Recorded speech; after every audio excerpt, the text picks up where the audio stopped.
July 27ರಿಂದ 3 ದಿನಗಳ ಕಾಲ ಕಲಬುರಗಿಯಲ್ಲಿ ಬೃಹತ್ ಕೃಷಿ ಮೇಳ ಆಯೋಜನೆ ಮಾಡಲಾಗಿದೆ ಎಂದು ಕಲ್ಯಾಣ ಕರ್ನಾಟಕ ವಾಣಿಜ್ಯ ಮತ್ತು ಕೈಗಾರಿಕಾ ಸಂಸ್ಥೆಯ ಅಧ್ಯಕ್ಷ ಶಶಿಕಾಂತ್ ಬಿ ಪಾಟೀಲ್ ತಿಳಿಸಿದ್ದಾರೆ. ನಗರದಲ್ಲಿ ಸುದ್ದಿಗಾರರೊಂದಿಗೆ ಮಾತನಾಡಿದ ಅವರು, ಕಲ್ಯಾಣ ಕರ್ನಾಟಕ ವಾಣಿಜ್ಯ ಮತ್ತು ಕೈಗಾರಿಕಾ ಸಂಸ್ಥೆಯ ವತಿಯಿಂದ ನಗರದ ಕೃಷಿ ಉತ್ಪನ್ನ ಮಾರುಕಟ್ಟೆ ಸಮಿತಿ ಆವರಣದಲ್ಲಿ ಜುಲೈ 27, 28 ಹಾಗೂ 29ರಂದು 3 ದಿನಗಳ ಕಾಲ ಕೃಷಿ ಜಾತ್ರೆಯನ್ನು ಏರ್ಪಡಿಸಲಾಗಿದ್ದು, ಮೇಳದಲ್ಲಿ 200ರಿಂದ 250 ಮಳಿಗೆಗಳನ್ನು ಸ್ಥಾಪನೆ ಮಾಡಲಾಗುತ್ತಿದೆ. ರೈತರು ಮೇಳದಲ್ಲಿ ಭಾಗವಹಿಸಿ ಇದರ ಸದುಪಯೋಗ ಪಡೆದುಕೊಳ್ಳಬೇಕೆಂದು ಮನವಿ ಮಾಡಿದರು. ಶನಿವಾರ 27ರಂದು ಸಾವಯವ ಕೃಷಿ ಬಗ್ಗೆ ಒಂದು ನಮ್ಮ ಚೇಂಬರ್ ಆಫ್ ಕಾಮರ್ಸ್ ವತಿಯಿಂದ ಕೃಷಿ ಮೇಳವನ್ನು ಹಮ್ಮಿಕೊಂಡಿದ್ದೇವೆ. ಇದು 3 ದಿನದ ಒಂದು ಕೃಷಿ ಮೇಳ. 27, 28, 29, 27ನೇ ತಾರೀಕು ಅದರ ಉದ್ಘಾಟನೆ ಇರುತ್ತೆ. ಆ ಉದ್ಘಾಟಕರಾಗಿ ಕನ್ನೇರಿ ಮಠದ ಶ್ರೀಗಳಾದಂಥ ಪೂಜ್ಯ ಅದೃಶ್ಯ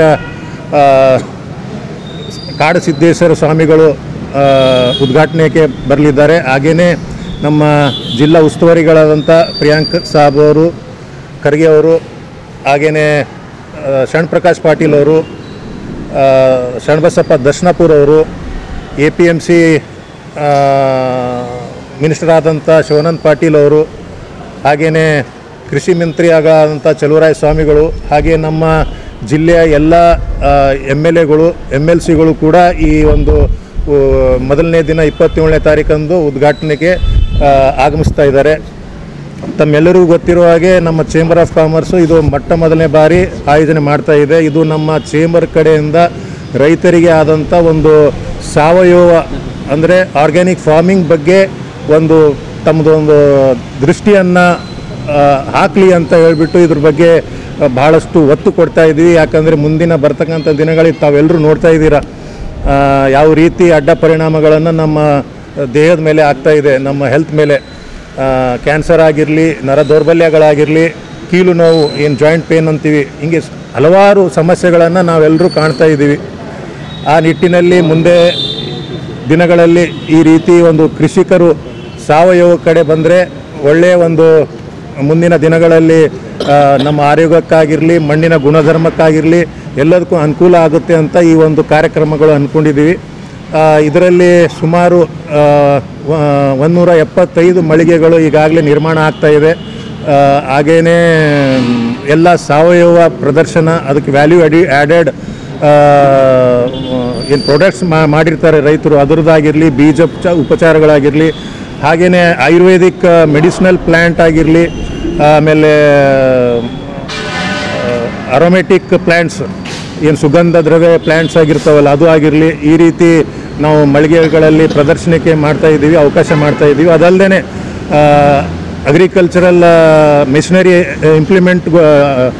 ಮೆಷಿನರಿ ಇವುಗಳನ್ನು ಕೂಡ ಅಲ್ಲಿ ಪ್ರದರ್ಶನಕ್ಕೆ ಇರುತ್ತೆ. ಹಾಗೆಯೇ 8 ಜನ ಸ್ಪೀಕರ್ಸು ಕೂಡ ಬರ್ತಾ ಇದ್ದಾರೆ. ಬೇರೆ ಬೇರೆ ಟಾಪಿಕ್ಗಳಲ್ಲಿ ಅವರು ಉಪನ್ಯಾಸ ನೀಡಲಿಕ್ಕೆ ಬರ್ತಾ ಇದ್ದಾರೆ.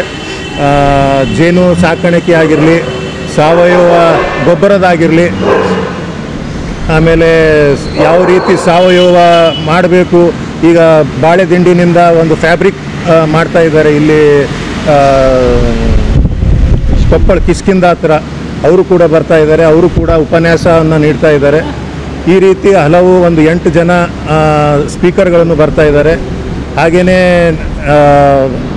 ರೈತರಿಗೋಸ್ಕರ ನಾವು ಅವಾರ್ಡ್ಗಳು ಕೂಡ ಪ್ರಶಸ್ತಿನೂ ಕೂಡ ಕೊಡ್ತಾ ಇದ್ದೀವಿ. ಸುಮಾರು ಒಂದು 10 ಜನರ ರೈತರಿಗೆ, ಅಂದರೆ ಸಾವಯವ ಕೃಷಿಗೆ ತೊಡ್ಕೊಂಡವರಿಗೆ ಮಾತ್ರ ಗುರುತಿಸಿ ಅವರಿಗೆ ಪ್ರಶಸ್ತಿ ಕೂಡ ಕೊಡ್ತಾ ಇದ್ದೇವೆ. ಇದರಲ್ಲಿ ನಮಗೆ ಸಹಯೋಗ ಆಗಿ ನಮ್ಮ ಕೃಷಿ ವಿಶ್ವವಿದ್ಯಾಲಯ ರಾಯಚೂರು, KVKದವರು, horticulture, sericulture, animal and husbandry, ಈ ರೀತಿ ಎಲ್ಲ ನಮ್ಮ ಅಗ್ರಿಕಲ್ಚರಲ್ ಡಿಪಾರ್ಟ್ಮೆಂಟ್ ಅವರು, ಹಾಗೆ ನಮ್ಮ APMCಯ ನಮ್ಮ ಕೃಷಿ ಉತ್ಪನ್ನ ಮಾರುಕಟ್ಟೆ ಸಮಿತಿಯವರು ಕೂಡ ನಮ್ಮ ಸಹಯೋಗದಲ್ಲಿದ್ದಾರೆ.